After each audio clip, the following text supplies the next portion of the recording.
Hey guys, it's Steve with Basketball with Steve. Today, I'm going to do something a little bit different. A lot of you guys don't really hear me talk about Stephen Curry in a positive manner. And the reason this is because a lot of people overhype him. Well, today I'm going to explain why he will go down, most likely, as one of the best players of all time. Now, probably not top 10, most likely not top 15, but maybe top 25, top 30, just because he is something really special. Now, when he first came into the league, you can already tell he was going to be great. He averaged 17.5 points per game, 4.5 rebounds per game, 6 assists per game, 2 steals, while shooting 46% from the field, 47% from 44% from 3, and 88% from the free throw line. So you can already tell he was a really good player. His second year, he was 2% off from the 50-40-90 club. Then he got injured, and then after that, he started to dominate. 23 points per game, 24 points per game, 24 points per game, and last season, winning the scoring title with 30 points per game.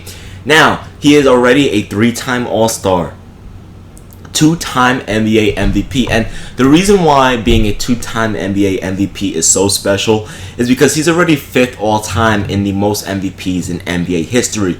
Kareem Abdul-Jabbar has 6. Michael Jordan has 5. Bill Russell also has 5. Wilt and LeBron have 4. Larry Bird, Julius Erving, Magic Johnson, and Moses Malone have 3.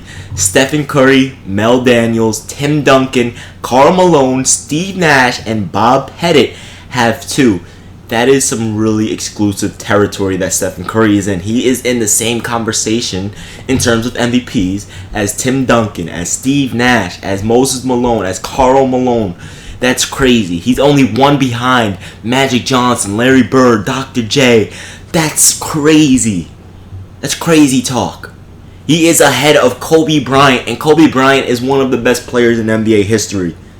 That's crazy talk right there, man.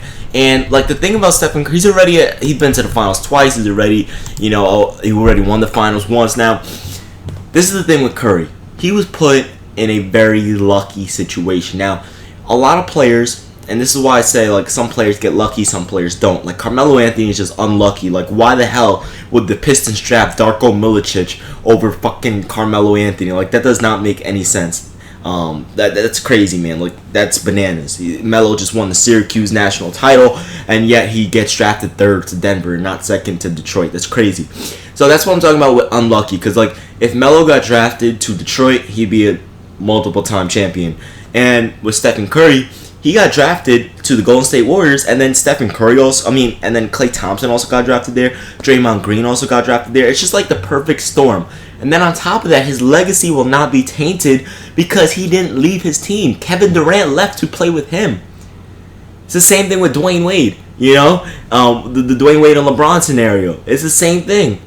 And more than likely, the Golden State Warriors will win numerous championships. Most likely not this season coming up, 2016-17, but they most likely will win 2 or 3 championships.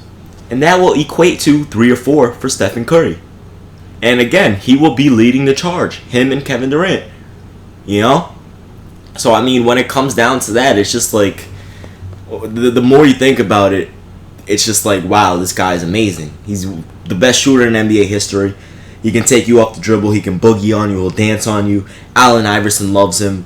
I mean, literally, man, like it's really rare where you see someone have such an impact on the game.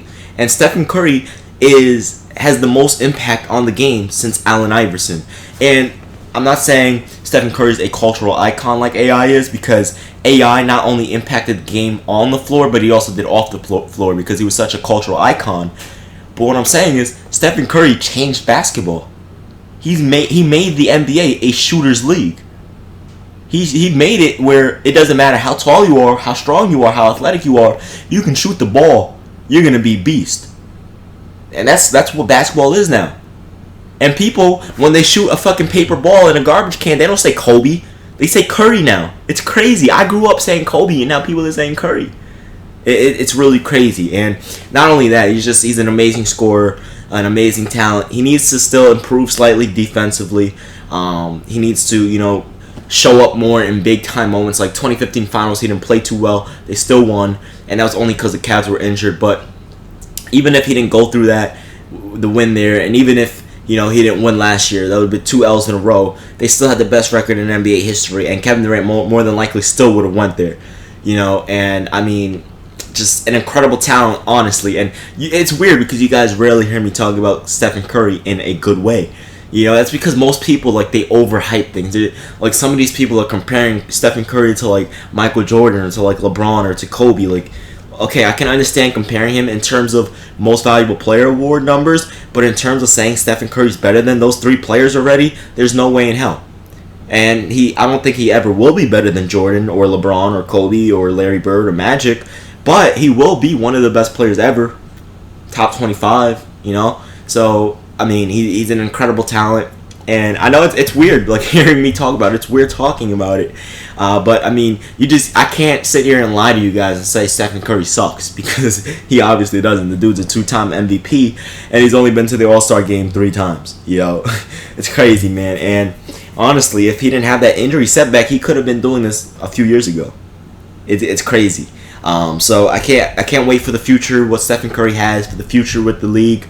To see him dominate. Now, he probably won't win any more MVPs. Now, he can and he cannot, but I don't see it happening. I don't see him winning any more Most Valuable Player awards. I think he will stay at 2, which is all right, because that's already all-time great. I mean, Steve Nash has 2, Tim Duncan has 2. Like, that's legendary status. But in terms of championships, I see him ending his career with at least 3 or 4 championships. Depending on how it goes with KD. So, at the end of the day, man, crazy. He's a great player. Anyway, it's been Steve with Basketball Steve. Let me know what you guys think in the comment section below. Peace.